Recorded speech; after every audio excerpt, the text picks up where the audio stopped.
my neighbor's house, right next door there, the physician. He gave me the combination code, and I can go in there if it gets really bad. I can go in there if I decide to bag it, and I don't want to deal with my house. I hear you. You know, because the problem will be that I've got all that exposed wood, and I'll do the best I can on that. I've got all the I've got the hydrant and I've got the pool pump. Where's the fire at now? It's just crowning in Encinal Canyon right now. Which direction, if I was standing on your front porch where the driveway comes in, which direction would that be coming from? It'd be coming directly with the wind from the east. Which would be over the top of you, the hill behind you? That over the top of Andre's house. Over the top of Andre's, coming in at that angle. That's right.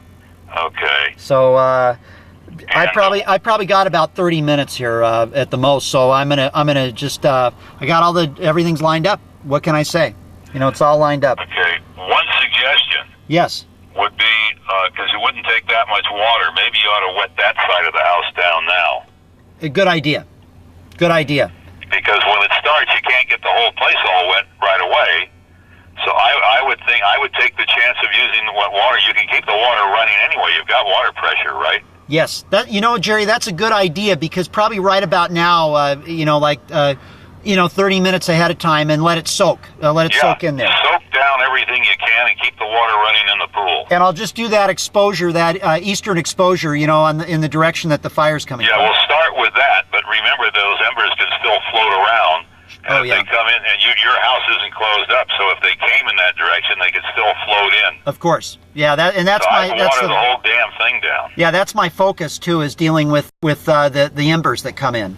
Part of the problem is that house is just so damn big, it'd take forever to soak it. But, you know, I'll get the... Well, whatever you do, if you can soak the part that's exposed to the part of the direction where it would be coming from... Right. If you have enough time, it can soak any more, fine. But I would soak everything you can for as long as you can be there until if you're taking off. Okay, that's a good idea. I think I'll start in with that right now. Are you talking to me from the house now? No, I'm around the corner right now. Because where I can get a view of where the fire's coming from. Oh, and also the phone connection, right? Correct, both. Okay. The other thing too is that... is there anything I can do if I came up there? No, and I think there's no... You know, I got news for you. I'm not going to be foolish about this. I'm not going to be silly about it. If I can stay safe and I can save the house, then I will. And if not, then I'll go over into the neighbor's house and bug out. All right. Okay. I got your word on that, right? You sure do. But you know... We can replace money. We can't replace you. Well, the other good thing is I jacked up my insurance. God, I paid like $7,000 this year for Corsa construction insurance because I jacked it up because of the wiring. Because I knew that I wouldn't want to do that wiring job again. Absolutely. So I increased. Was smart. I upped the insurance by $500,000 to cover my wiring labor. Very good. So we're covered on that. And you know what? I'm not going to do that again. My son will be grown up by then. I'll just get a company and grunt and point and tell him to put it in there, and that's the end of it, right? I hear you. Okay. All right, so keep me posted. And, I will. And you're sure you don't want me to come up? Because I could get through with my police badge. No, it's very sweet of you to offer, but with all the smoke and the Michigas and everything, don't bother. Very sweet of you, though. Thank you. Hold on. Pardon me? No, that's all right. I'll talk to you. No, that's your father. Do you want him patched in? Do you want to talk to him with me now? Or no, not? you fill him in on what's going on, and I'm going to be out of... You get in there and start watering everything.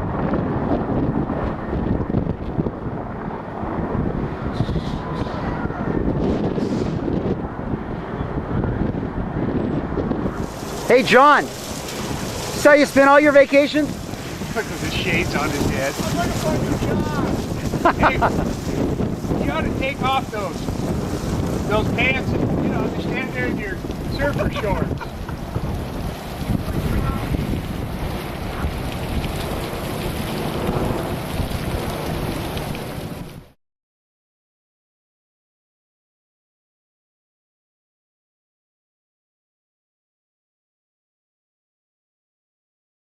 A downed power line is also being blamed for the huge brush fire that's burning in Malibu. This afternoon, firefighters are getting a handle on the flames, which have burned more than 2,200 acres. A lot of erratic winds could change all that. Josh Rubenstein joins us live now in Malibu with the very latest. Josh? Well, Mia, firefighters are cautiously optimistic this afternoon. They are getting the upper hand. They're getting a handle on this fire that was very scary overnight, but is now laying down here in Malibu. Take a look at the scorched earth behind me here and see how close this fire came to the homes here, where you see the black bumping onto the green. That's where flames were last night.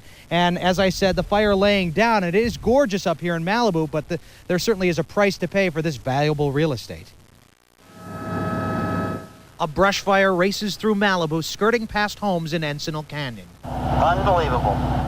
Steve Tamkin caught these pictures from his home video camera as the flames came dangerously close to his property. There were about 6 fire trucks on the street here, which to me was unusual because this has been my 5th fire, and this was the best coordinated and most rapid response that I've seen the whole time I've been living here. Steve and Brenda Tamkin are building their dream home here in Malibu, and if it weren't for fast-working firefighters and good brush clearance, their dreams would have gone up in smoke. The most important thing is we have the firemen up here, because when all that fire, when that hillside fills up, regardless of how well prepared you are, when you see it in person, it's a different story. And I wouldn't recommend it for anybody. You need to really understand what you're doing and what your limitations are.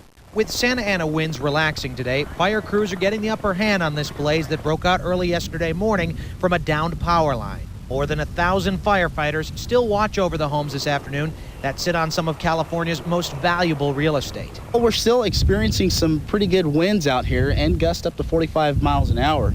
So until the winds subside, we're going to continue to be in a high alert mode. The Tamkins and the rest of this Malibu neighborhood are guardedly optimistic this afternoon. Because of good planning, this piece of paradise has been preserved. Do you feel maybe a little safer here when you move in? Yes, I really do, because I know that we're taking care of everything and we're building properly, and we're not going to have a lot of flammable trees. Is this your dream house? Yes. Mm-hmm. What's your favorite part? The view. Yeah? The view out of almost every room.